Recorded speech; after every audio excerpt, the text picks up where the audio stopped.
Welcome back. Here's the test for module 9 for the chest, abdomen, and pelvis. This one was a little hard for me because there was a lot of muscle anatomy, and I'm not really good with the muscles. Organs I can do, muscles not so much. Okay, so some of them I'm just going to be brief with. Just make sure you guys go over it somehow. I'm sure other YouTube channels will explain it more. Googling will help. It's just muscles and stuff, okay? So this is, so know your right and left renal arteries, just where it's located. So it's just going to point at an image on an axial CT scan. It'll give you numbers and say, what is this? What is this? So just pretty much know your anatomy and where everything's at, whether it's with contrast or without contrast. Know how your pancreas looks like. Know again where your arteries, kidney, renal arteries,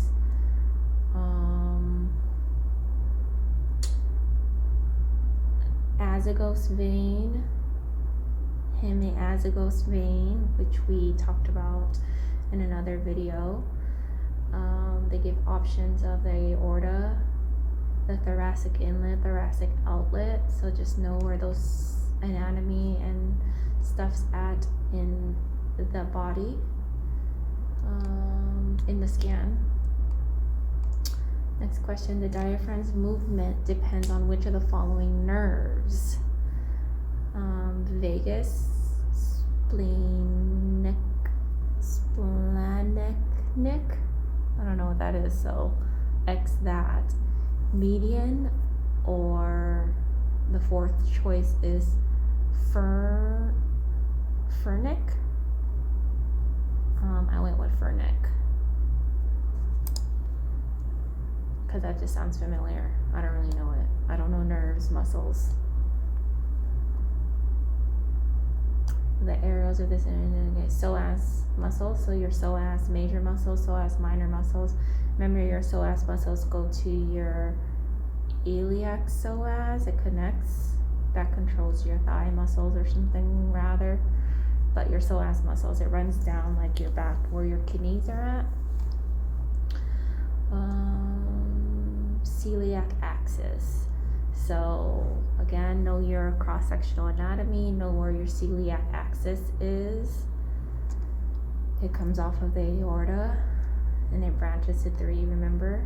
And the 3 are hepatic, the first one is gastric, and then hepatic, and then splenic. Gastric's the smallest, splenic's the largest.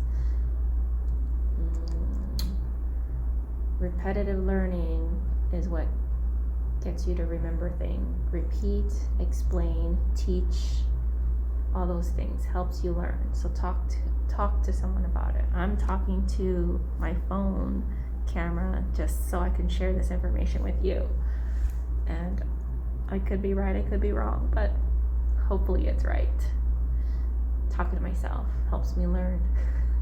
Okay, so there's a lateral image of structures of the pelvis for a male and a female. Know where your rectum, what your rectum looks like on a sagittal image. So your rectum, your bladder, your prostate gland, your testicles, your uterus, stuff like that in the pelvis. Know your axial, sagittals, coronal views of it, just know it all.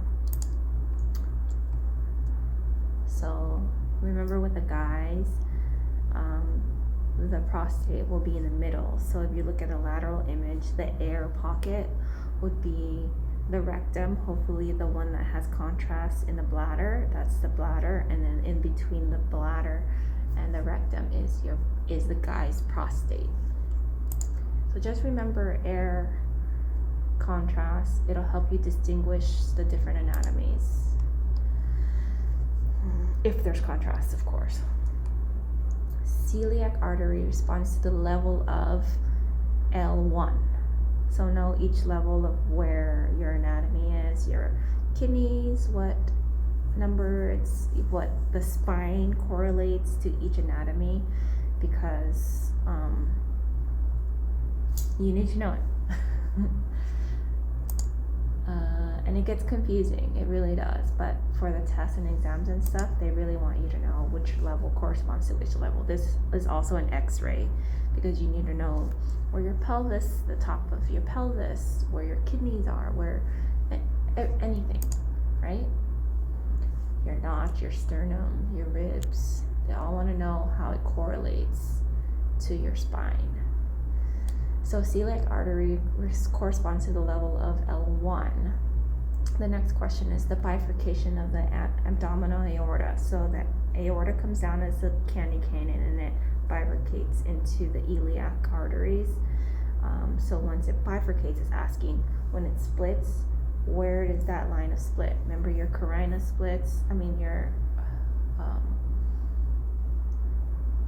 your airways, your bronch splits, and that's your carina, so you need to know where that's at. So pertaining to this question, bifurcation of abdominal aorta occurs to the level of L4.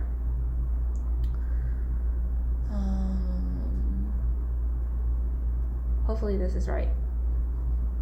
We'll check. So L4 for bifurcation. The left ventricle of the heart corresponds to which level of the thoracic spine? T8. Which of the following arteries is the largest branch of the celiac artery? Splenic, we know that. The renal arteries corresponds to the level of L2, and it's different for everybody, but it's around that L2 to L6, somewhere around there. So the options are T8, T10. T8 is too high. T10 is like down there, but remember the rib cage, the rib comes out and protects your kidneys. So it's around L2.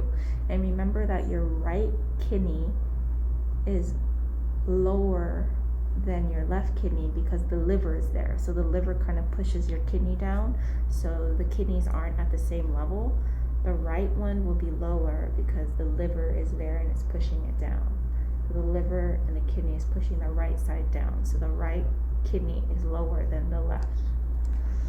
And everyone's anatomy is slightly different, but for the most part, it's the same. Which of the vein empties into the portal vein? Which three veins empty into portal vein? Option A, splenic gastric hepatic. B, splenic gastric supramesenteric. C, splenic inferior mesenteric superior mesenteric.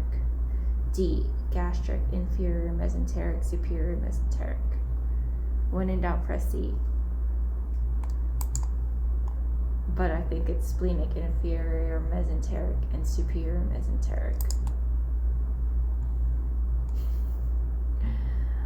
The opening formed by the union of the left and right crura is called the aortic hiatus. We talked about this in the other video, because that's a thing that, makes that arch with the aorta. Crura. Know that piece for sure. C-R-U-R-A. Crura. C-R-U-R-A. Know that. It kind of makes a horseshoe with a right and left crura, makes a horseshoe around the aorta, and that is the aorta hiatus. Remember, the hiatus is the pathway of which blood flows and other things go through another spot. So like it's going through the diaphragm from the abdomen to the thoracic, and there's the esophagus hiatus, something with the C, colus hiatus, and then your aortic hiatus. I forgot what the C one was called. Sorry. Okay, in this image, which one? Left atrium. So know your right atrium, left atrium, your right ventricle, left ventricle. There's 4 in the heart. Right atrium, right ventricle, left atrium, left ventricle. Just Just know where they're at, each slice. Which of the following coronary arteries are primarily responsible for supplying blood to the right atrium?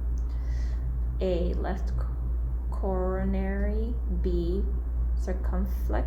C, left anterior descending coronary. D, right coronary. So, primarily responsible for supplying blood to the right atrium. Right coronary, right atrium. It was a teres major muscle. So know where that's at. It's like where the scapula is at.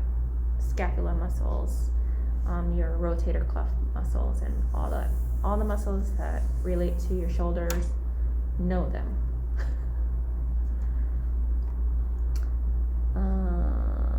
Same question. Supraspinatus muscle, teres major muscle, infraspinatus muscle, deltoid muscle.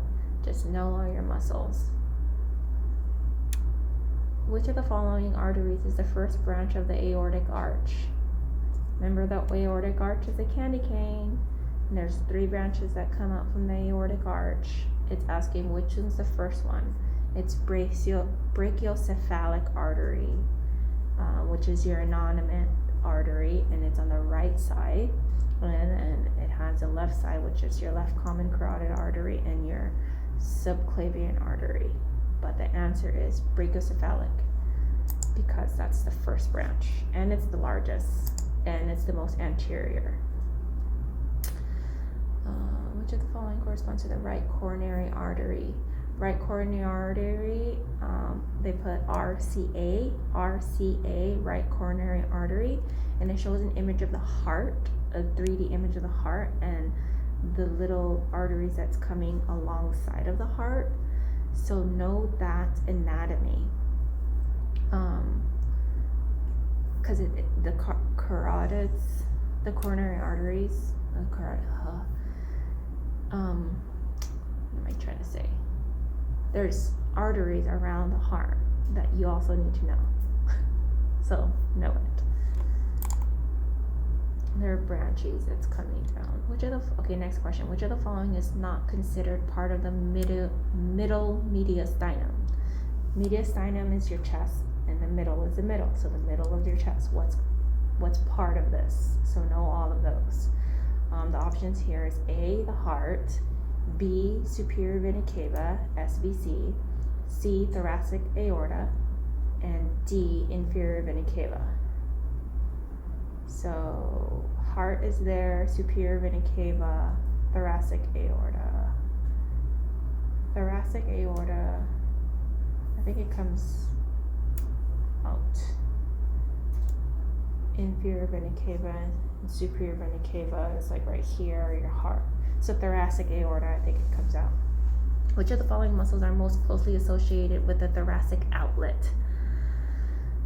A, diaphragm, B, lavatory costrums, C, intercostal, D, A, and C are correct. Let's do diaphragm.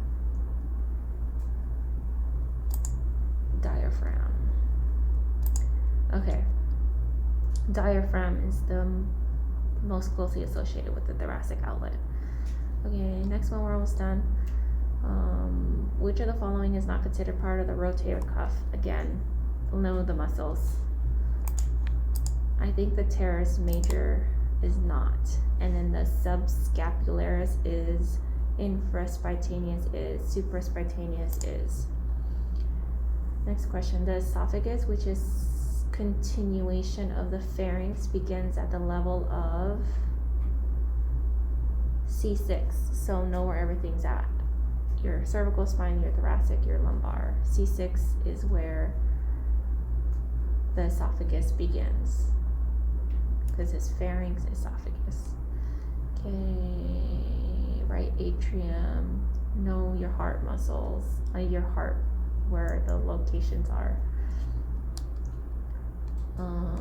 Which 2 lobes of the liver are separated by a falciform ligament?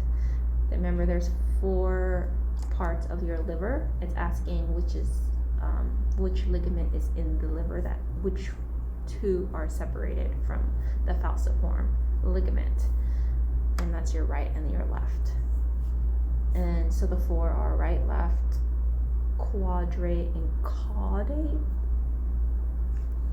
something like that. Okay, and those are the answers.